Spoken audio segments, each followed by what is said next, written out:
Hello दोस्तों, मैं हूं Kashdeep Verma. Hindi voice notes YouTube channel में आपका स्वागत है। दोस्तों, इससे पहले वाले पार्ट में हम लोगों ने विजयनगर साम्राज्य के अंतर्गत संगम वंश के बारे में पढ़ा था। अगर अभी तक आपने वह वीडियो नहीं देखा है तो उस वीडियो का लिंक आपको डिस्क्रिप्शन बॉक्स में मिल जाएगा। और आज के इस वीडियो में हम लोग विजयनगर साम्राज्य के अंतर्गत चालुक्य वंश और तुलुक वंश के बारे में पढ़ेंगे। वीडियो स्टार्ट करने से पहले आपसे एक रिक्वेस्ट है, अगर अभी तक आपने हमारे चैनल हिंदी वॉइस नोट्स को सब्सक्राइब नहीं किया है तो प्लीज चैनल को सब्सक्राइब करें, बेल नोटिफिकेशन को ऑन करें ताकि आपको इंडियन हिस्ट्री के साथ साथ और भी अदर सब्जेक्ट के नोट्स के नोटिफिकेशन मिलते रहे। तो चलिए वीडियो स्टार्ट करते हैं। देखिए, विजयनगर साम्राज्य के अंतर्गत सबसे पहले देखते हैं हम लोग चालुक्य वंश के बारे में। देखिए, इस वंश का शासन काल था 1485 से 1505 तक और इस वंश के संस्थापक थे चालुक्य नरसिंह। देखिए, चालुक्य नरसिंह, इसका शासन काल था 1485 से 1491 तक और इनके सेनापति थे नरका नायक।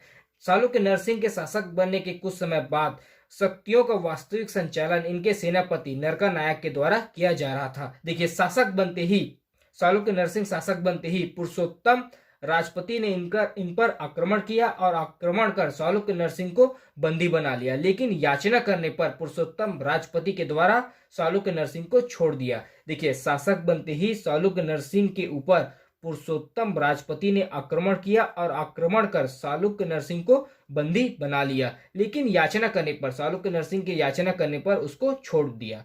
उसके बाद चालुक्य नरसिंह के बाद शासक बनते हैं थिम्बा भूपला और इसका शासन काल था 1491 में, केवल कुछ समय का शासन काल था। इसके बाद थिम्बा भूपला के बाद शासक बनते हैं नरसिंह राय द्वितीय और इसका शासन काल था 1491 से 1505 तक। इनका अन्य नाम था इमाडी नरसिंह अर्थात शक्तिशाली नरसिंह।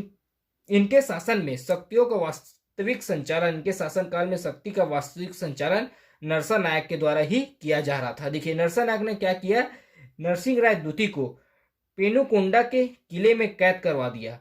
नरसा नायक ने नरसिंह राय द्वितीय को पेनुकोंडा के किले में कैद करवा दिया और नरसा नायक के पुत्र हैं वीर नरसिंह, इन्होंने उनकी हत्या करवा दी। नरसिंह राय द्वितीय की हत्या करवा दिया नरसा नायक के पुत्र वीर नरसिंह ने। देखिए, उसके बाद देखते हैं हम लोग चालुक्य वंश के बाद तुलुक वंश और इसका शासन काल था 1505 से 1570 तक और इसके संस्थापक थे वीर नरसिंह। देखिए, वीर नरसिंह, इसका शासन काल था 1505 से 1509 तक और इन्होंने उपाधि धारण किया था भुज बल का और इन्होंने अपनी प्रजा को युद्ध प्रिय बनाया और यह एक धर्मनिष्ठ व्यक्ति था। देखिए, कृष्ण राय, उसके बाद शासक बनते हैं वीर नरसिंह के बाद कृष्णदेव राय और इसका शासन काल था 1509 से 1529 तक। इन्होंने उपाधि धारण किया था अभिनव भोज आंध्र भोज। देखिए, कृष्णदेव राय के द्वारा अभिनव भोज व आंध्र भोज का उपाधि धारण किया गया था। देखिए, कृष्णदेव राय ने 4 बार उड़ीसा के गजपति को पराजित किया। कृष्णदेव राय ने 4 बार उड़ीसा के गजपति को पराजित किया और गजपति की पुत्री से विवाह भी इनके द्वारा किया गया था। देखिए, कृष्णदेव राय के मित्र थे पुर्तगाली गवर्नर अबुल बर्क, इनके मित्र थे और इन्होंने पुर्तगालियों को अनुमति दिया था। कृष्णदेव राय ने पुर्तगालियों को अनुमति दिया था भटगल के किला बनाने के लिए। कृष्णदेव राय के द्वारा हजारा मंदिर, स्वामी विट्ठल मंदिर, दिगंबर मंदिर का निर्माण इनके द्वारा कराया गया था। कृष्णदेव राय को अपने वंश का सर्वाधिक विद्वान शासक माना जाता है। कृष्णदेव राय को तुर्क वंश का सर्वाधिक विद्वान शासक माना जाता है। उसके बाद नेक्स्ट देखते हैं कृष्णदेव राय के बारे में। देखिए, कृष्णदेव राय के शासन काल में तेलुगु, संस्कृत, कन्नड़ तीनों भाषाओं का विकास हुआ। कृष्णदेव राय के शासन काल में तेलुगु, संस्कृत, कन्नड़ तीनों भाषाओं का विकास हुआ और इसके शासन काल को, कृष्णदेव राय के शासन काल को तेलुगु साहित्य का स्वर्णकाल कहा जाता है। कृष्णदेव राय के शासन काल को तेलुगु साहित्य का स्वर्णकाल कहा जाता है और इसी के शासन काल में 8 तेलुगु महान विद्वान व कवि हुए थे जिन्हें अष्ट दिग्गज कहा जाता था। कृष्णदेव राय के शासन काल में 8 तेलुगु महान विद्वान व कवि हुए जिसे अष्ट दिग्गज कहा जाता था। उसमें से पेदना, इनको तेलुगु कविता का पितामह कहा जाता था।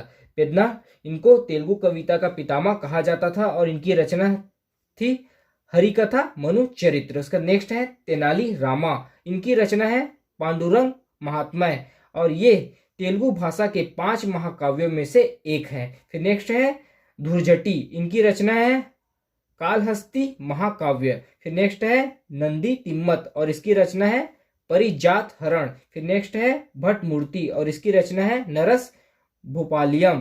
फिर नेक्स्ट है अचल राजू रामचंद्र, इसकी रचना है रामाचु दियम। फिर नेक्स्ट है पिंगल सुरन। तो इन व्यक्तियों को अष्ट दिग्गज के नाम से जाना जाता था कृष्णदेव राय के शासनकाल में। फिर कृष्णदेव राय के बाद शासक बनते हैं अच्युत देव राय और इसका शासनकाल था 1529 से 1542 तक। इन्होंने अपना राज्याभिषेक तिरुपति बालाजी मंदिर में करवाया था और अच्युत देव राय के द्वारा महामंडलेश्वर की उपाधि धारण किया गया था। और इसी के शासनकाल में पुर्तगाली यात्री आया था नजीज विजयनगर की यात्रा पर। फिर अच्युत देव राय के बाद शासक बनते हैं सदाशिव और इनका शासनकाल था 1542 से 1570 तक। और इसके शासनकाल में वास्तविक सत्ता का संचालन इनके भाई राम राय के द्वारा किया जा रहा था। शासक सदाशिव अवश्य थे लेकिन सत्ता का वास्तविक संचालन इनके भाई राम राय के द्वारा किया जा रहा था। सदाशिव ने अपनी सेना में बड़ी संख्या में मुसलमानों को भर्ती किया। देखिए, और इसी के शासनकाल में सदाशिव के शासनकाल में प्रसिद्ध युद्ध हुआ था तालीकोटा का युद्ध या राक्षस तंगड़ी का युद्ध या बन्ने हट्टी का युद्ध। देखिए, इसका कारण था विजयनगर साम्राज्य की बढ़ती हुई शक्ति, राम राय की अंतर्राज्यीय राजनीति में हस्तक्षेप, राम राय की अंतर्राज्यीय राजनीति में हस्तक्षेप या राम राय के द्वारा अहमदनगर पर आक्रमण करने पर इस्लाम धर्म का अनादर। इन्होंने ऐसा कहा जाता है कि जब इन्होंने अहमदनगर पर आक्रमण किया था तो उन्होंने इस्लामिक जो धर्म से संबंधित स्मारक थे उनको तोड़फोड़ किया था। देखिए, तालीकोटा का युद्ध यह हुआ था विजयनगर वर्सेस अहमदनगर, बीजापुर, गोलकुंडा, बीदर। एक पक्ष में थे अहमदनगर, बीजापुर, गोलकुंडा और बीदर और दूसरे पक्ष में थे विजयनगर। तो इस युद्ध में विजयनगर की पराजय होती है और राम राय युद्ध लड़ते हुए मारा जाता है। तो इस पार्ट में हम लोगों ने विजयनगर साम्राज्य में चालुक्य वंश और तुरुक वंश के बारे में पढ़ा। अभी के लिए इतना ही, धन्यवाद।